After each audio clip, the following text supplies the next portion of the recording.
Salut chers panafricanistes, chers surfeurs, youtubeurs et puis combattants pour l'émergence africaine, c'est le Bénin Béni.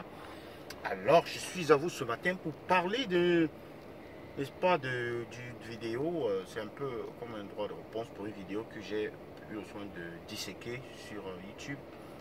Il s'agit d'un jeune homme qui s'appelle Ngonan, qui est ingénieur en plomberie et qui a fait une vidéo pour répondre à ce DJ Bichoka qui a, n'est-ce pas,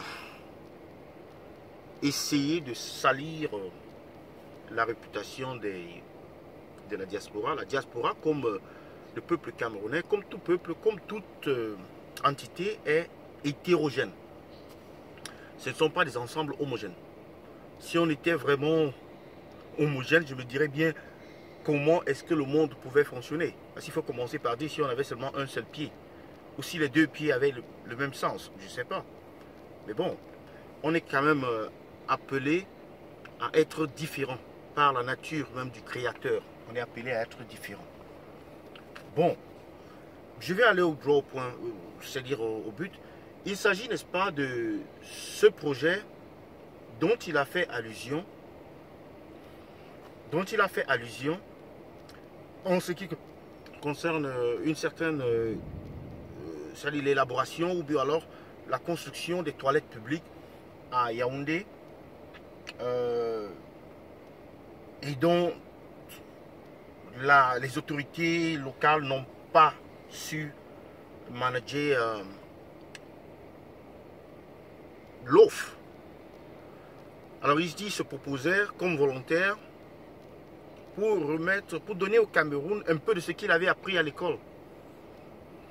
Et bien, il a eu à faire face à une muraille. Le projet, il a déposé au niveau de la communauté urbaine et le projet n'a pas progressé. Il disait même que la marchandise, je ne sais pas, la marchandise,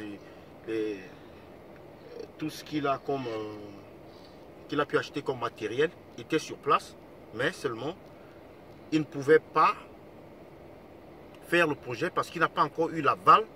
Il a demandé une parcelle de terrain, même il dit 4 mètres carrés, je ne sais pas, 4 mètres carrés ou c'est 8 mètres carrés, que la communauté puisse lui donner un espace pour pouvoir le faire. Il disait qu'il le faisait gratuitement pour la communauté. Et c'était à la communauté de le rendre rentable.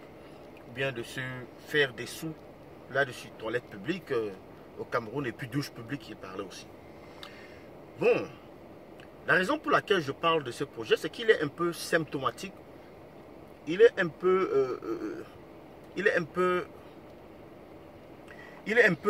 je peux dire, représentatif de ce que beaucoup de Camerounais décrivent tous les jours. Nous les Camerounais, nous ne savons que nous plaindre. Et c'est ce que les gens font depuis la nuit des temps. Depuis des années et des années. Si vous demandez à ce monsieur, pourquoi est-ce que le projet n'a pas marché, il vous dit, il y a certaines personnes qui sont de l'autre côté. En fait, il se plaint d'une manière indirecte, c'est-à-dire que des autorités, mais il ne donne pas de solution pour, n'est-ce pas, ce qui est de cette situation, c'est-à-dire de cette habitude de ces autorités-là à s'asseoir sur les dossiers, à demander des pots de vin, la corruption, etc., etc. Comment combattre la corruption? On a été plusieurs fois nominé comme le pays le plus corrompu d'Afrique, voire même du monde. On a été plusieurs fois nominé comme cela, ça n'a pas fait changer quelque chose. C'est des changements qui s'opèrent par le haut. Le poisson commence à pourrir par le haut. C'est des changements qui s'opèrent par les autorités. Allez voir les autres pays, comme, je ne sais pas, au Ghana, comme en Zambie, au Rwanda. Comment est-ce qu'on trouve des solutions pratiques et efficaces au détournement, à la corruption? Ils le font. Ils le font. Il y a même certains qui sont passés de dictateurs je ne sais pas, de dictateurs à héros national, comme Kagame, qui fut appelé dictateur avant, mais on n'appelle plus dictateur aujourd'hui.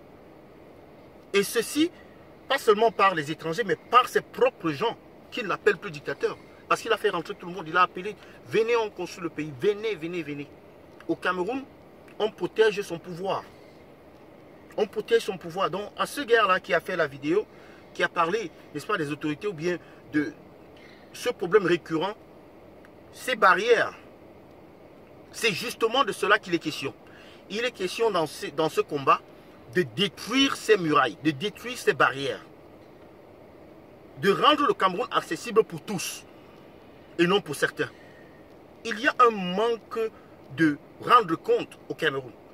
Lorsqu'une autorité de gouvernement se comporte mal, vous vous plaignez où? Vous allez à la justice est inféodée par le parti.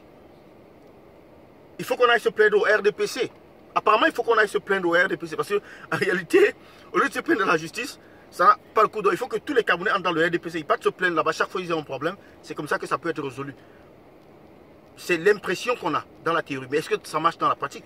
Il y a des gens au sein du RDPC même qui se plaignent des choses, mais cela ne change rien. Cela ne change pas la donne.